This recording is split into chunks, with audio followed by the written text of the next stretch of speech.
దేవుని స్వార్థరా దేవుడా యా దేవుడు యేసుప్రభు దేవుడా ఇప్పుడు ఏం స్వార్థ దేవుడు కదా బైబిల్ ప్రకారం యేసుప్రభు దేవుడా అంటే అది దేవుడేనా మరి యెహోవా ఎవరు వద్దు 3 మేకులు వద్దే వద్దు పాపిష్టి దేవుడమ్మా వాడు పాపుల దేవుడమ్మా.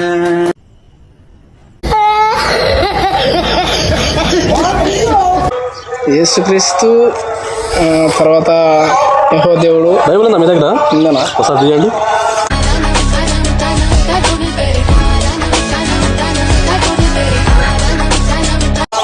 ఒక రిఫరెన్స్ చెప్తాను చూస్తావా? తీయండి తీయండి. మీరు బైబిల్ మొత్తం చదివారా? బైబిల్ మొత్తం చదివారా మీరు? సరే ఒకసారి తీయండి. నాకు ఒకదానికి చెప్పండి చెప్తా. బైబిల్ తీయండి ఒకసారి. ఆది కాండము నేను బైబిల్ ఉన్నదే కదా. ఆది కాండము 19వ అధ్యాయం 31 నుంచి 36 వచనం చదువు.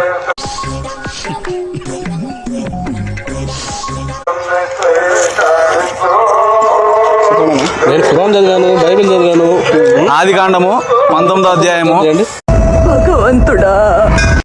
19వ అధ్యాయము ఆది కాండం 19వ అధ్యాయం 31 నుంచి 36 వచనాలు చదవండి. అక్కడ ఇంత అవసరం లేదు, నాకు కనబడుతుంది. ఏమో సార్ నాకు కనబడతావు. 19వ అధ్యాయం కదా. ఏముంది? అట్లుండగా అక్క తన చెల్లితో ఏది మళ్ళీ కొంచెం గట్టి చదవండి. 30 ఏముంది? 30 చెప్పండి. 30 ఏముంది? 30 వాక్యం ఏముంది? లోతు సోయాలను నివసించడానికి భయపడి తన 2 కుమారులతో కూడా సోయాలని పోయి ఆ పర్వతంలో నివసించాను. అతడును అతని 2 కుమార్తెలను ఒక గుహలో నివసించిరి. అట్లుండగా అక్క తన చెల్లితో మన తండ్రి ముసలివాడు సర్వలోక మర్యాద చొప్పున మనతో పోవటకు లోకంలో ఏ పురుషుడు లేడు.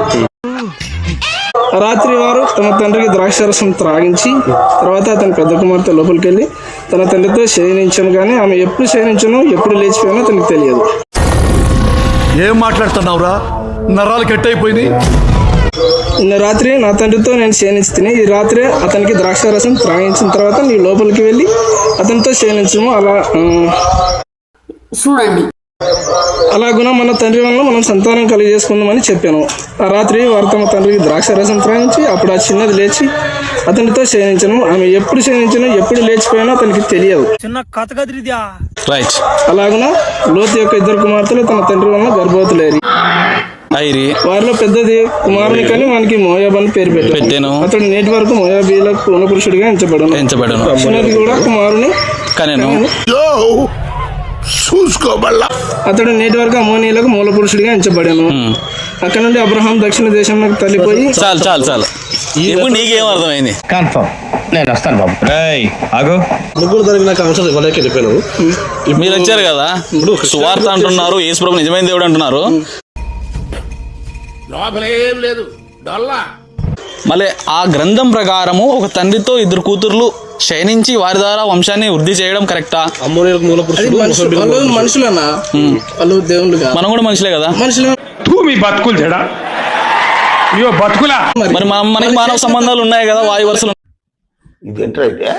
కాబట్టి ఇది పాపం అనే చెప్తుంది బైబిల్. పాపం వల్ల వచ్చే జీతం మరణం.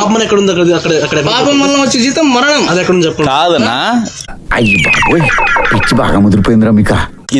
ఇద్దరిని కంటే వాళ్ళు మూల పురుషులు అయినారు.